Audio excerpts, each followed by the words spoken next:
Boa noite, a paz do Senhor Jesus.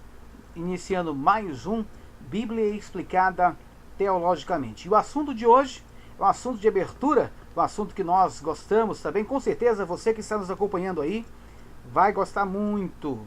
Hermenêutica bíblica. Hermenêutica bíblica é o nosso assunto de hoje. A hermenêutica bíblica nada mais é, queridos, do que a ciência ou a arte da interpretação. Ciência e arte de estar interpretando a Bíblia. Claro que isto é de fundamental importância para você que é aluno, para você que é professor, para você que é estudioso da palavra de Deus, pregador da palavra de Deus, que está aí disseminando o Evangelho de Cristo Jesus. Esta matéria, este assunto é de tamanha relevância para todos nós. Inclusive, para aqueles que não fazem curso nenhum de teologia, para aqueles que estão adentrando agora na igreja, conhecendo a igreja, o aspecto, a primeira forma de a pessoa contactar com Deus, com certeza, é através da Bíblia Sagrada. Então, a hermenêutica é muito importante e por isso que hoje nós vamos estar dissertando acerca deste assunto, tá? Fique ligado conosco.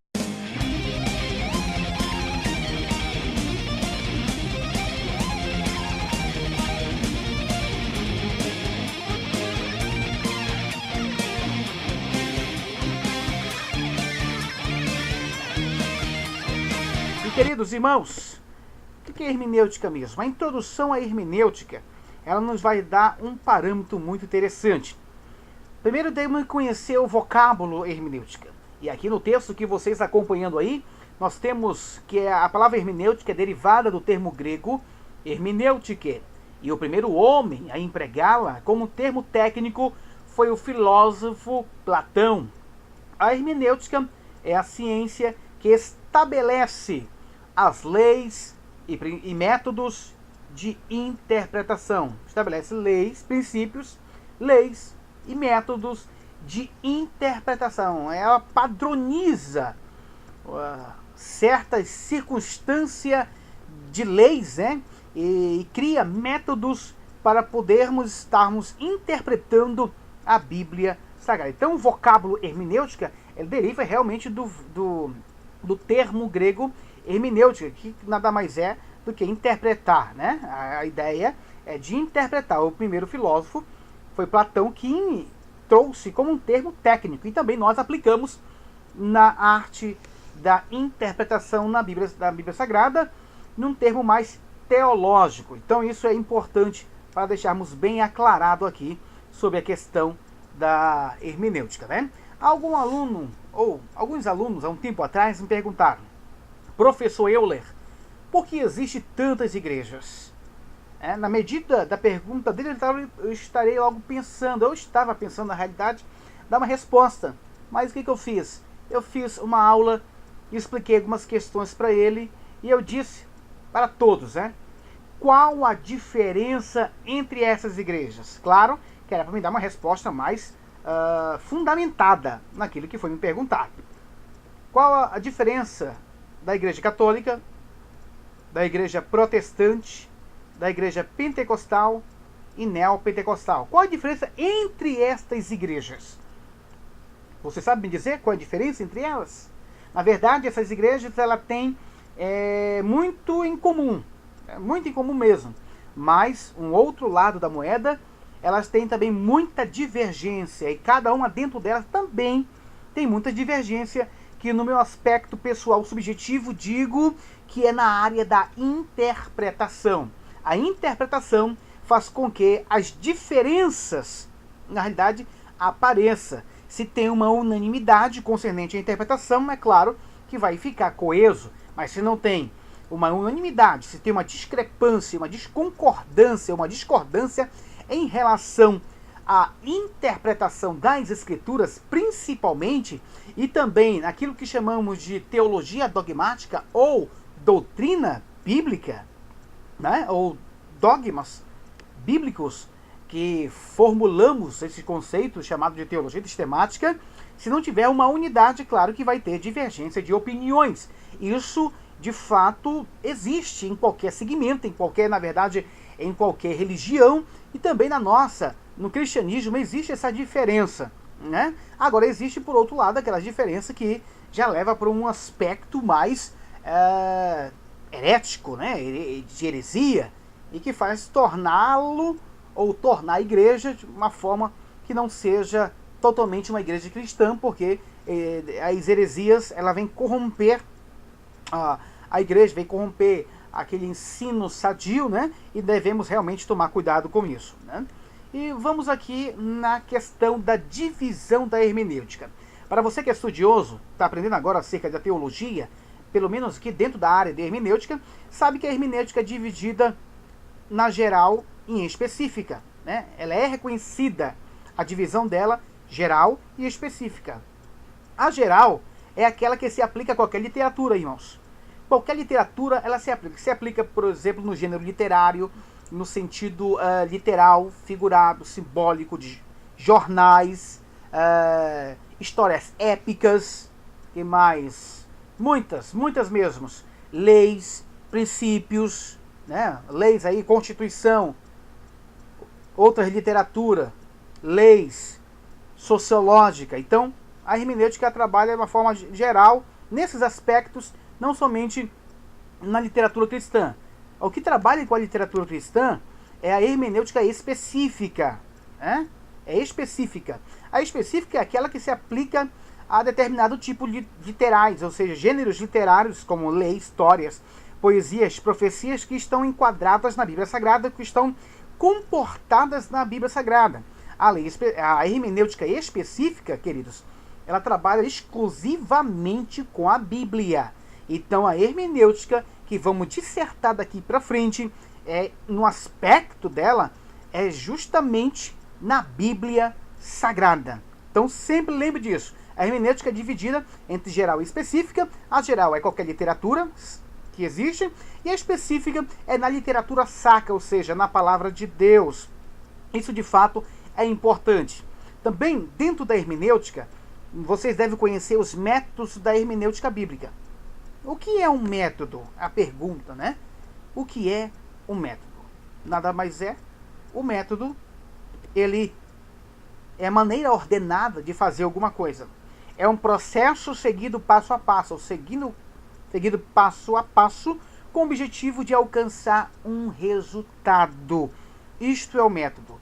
Esse método, ele traz as análises, os seus procedimentos dentro de um objetivo único, né, para determinada literatura ou determinado gênero literário que se encontra na Bíblia Sagrada, que de fato tem muito gênero literário.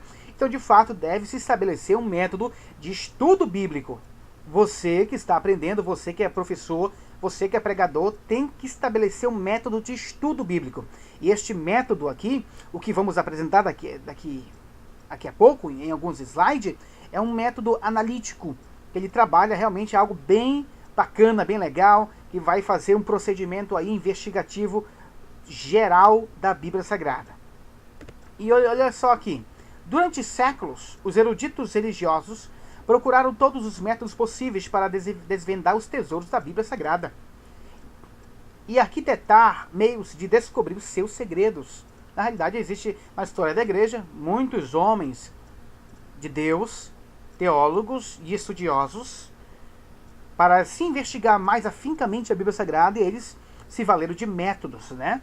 Nós sabemos que a igreja de Alexandria tinha um método alegórico, a igreja de Antioquia tinha um método literal, a igreja ocidental, né, no sentido posterior, tinha um método mais mesclado, porque todos eles achavam que a Bíblia realmente é a palavra de Deus, então nela está escondido tesouros e ocultando também esses tesouros. E isso eles se valeram de método. Então, o método é nada mais o procedimento seguido passo a passo, com o objetivo de alcançar um resultado. Qual é o seu resultado em relação à análise que você está fazendo acerca da Bíblia Sagrada? Então, desenvolva o método, ou melhor dizendo, tem que conhecer o método.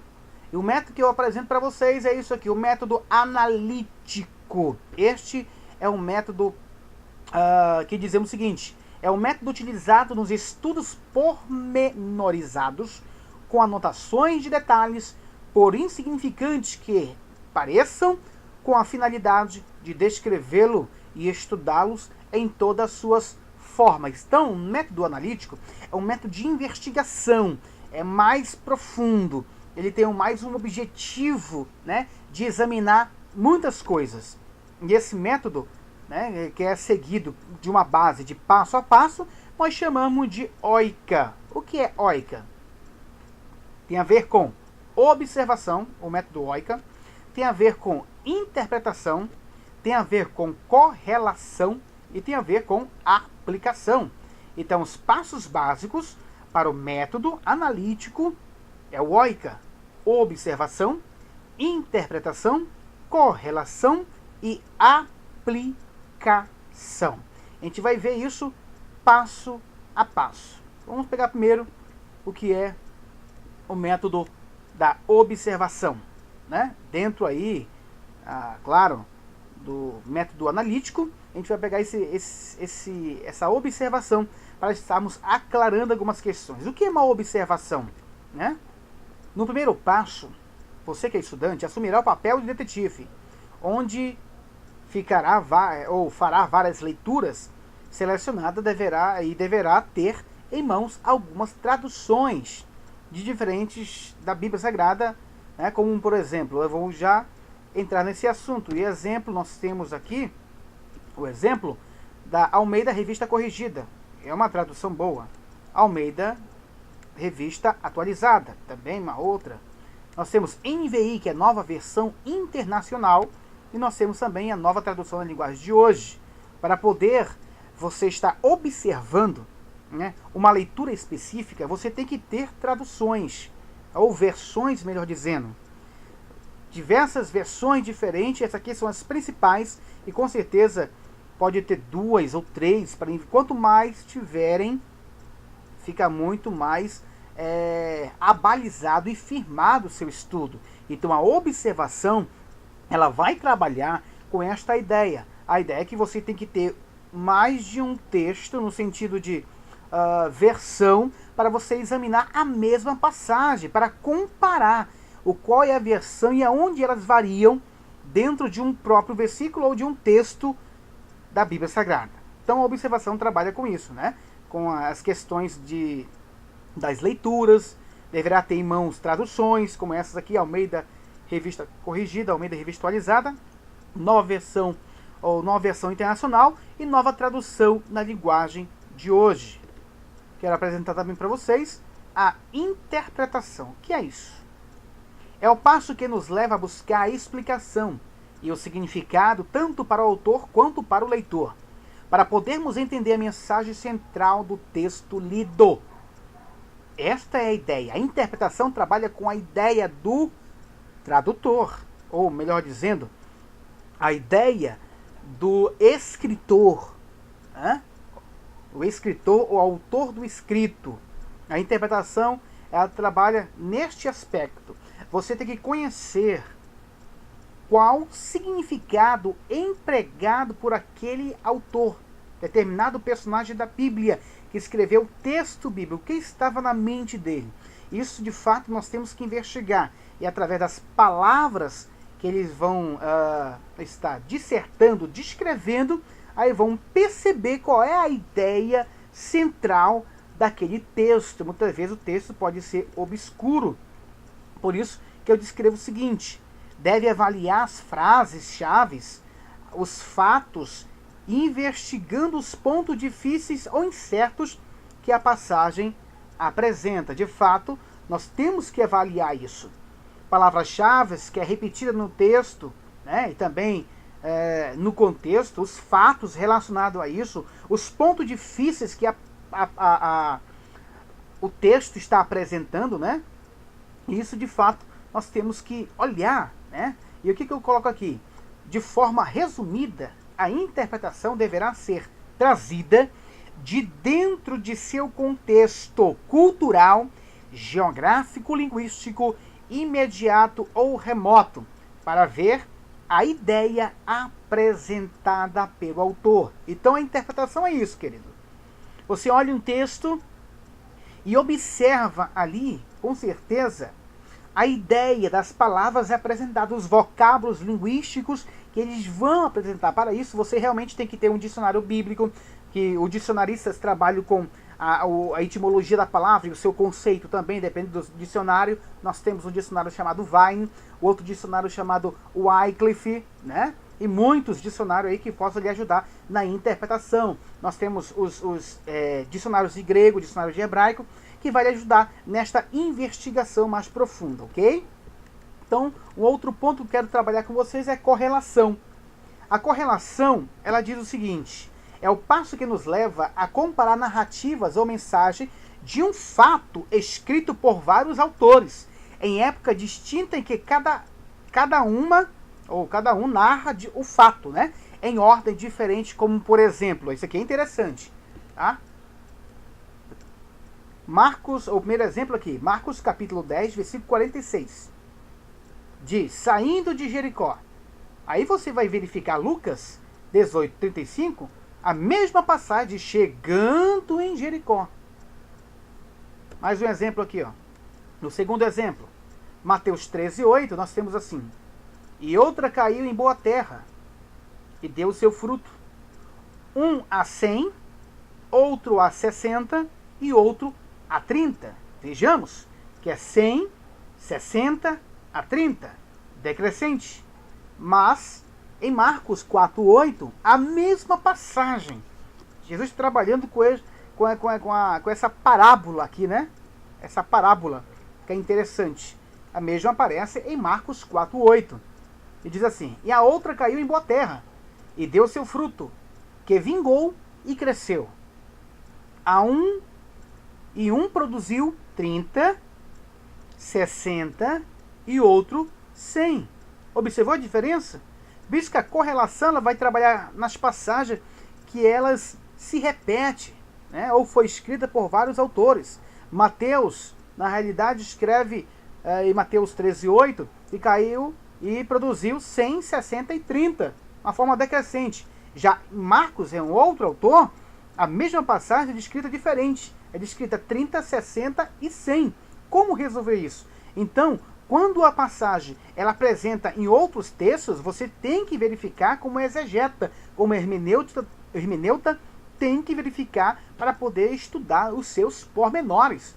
Marcos, aqui no primeiro exemplo, 10:46, fala saindo de Jericó. Mas Lucas, a mesma passagem, no capítulo 18, verso 35, fala chegando de Jericó. Parece que se contradiz a Bíblia Sagrada, mas não. Você tem que olhar esse aspecto, estudar. Então, dentro do método analítico, tem as correlações. Veja, muitas passagens que nós temos em Mateus, está em Marcos e Lucas. Chamamos isso de evangelho sinótico. O que é um evangelho sinótico? É o evangelho que a maioria das passagens apresenta um no outro. Né? O que está em Mateus está em Marcos, está em Lucas e vice-versa. Né? Quase 70% das passagens, elas 60% a 70% aproximadamente, elas aparecem, né? Com a mesma descrição e uma ordem cronológica diferenciada. Mas é o mesmo evento por Jesus. De fato, você tem que descobrir o que aconteceu, o que o autor tinha em mente para narrar aquele fato. E descobrir, de fato, o real acontecimento que foi feito em relação a Jesus Cristo, ok? Então, correlação trabalha com isso dentro do método analítico. Na correlação, nós temos também, depois da correlação, na aplicação. O que é aplicação, querido? Isso aqui é interessante.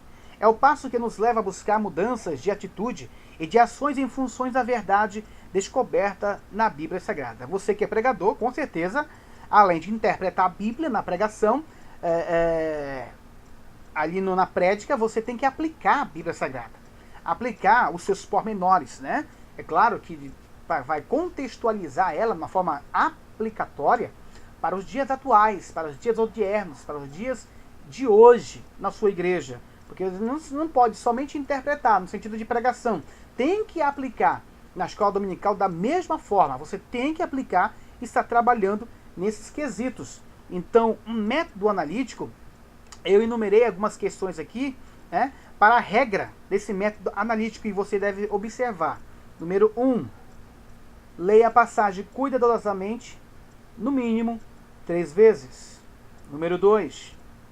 Bombardeie a passagem com perguntas tais como quem, onde, quando, por quê, como.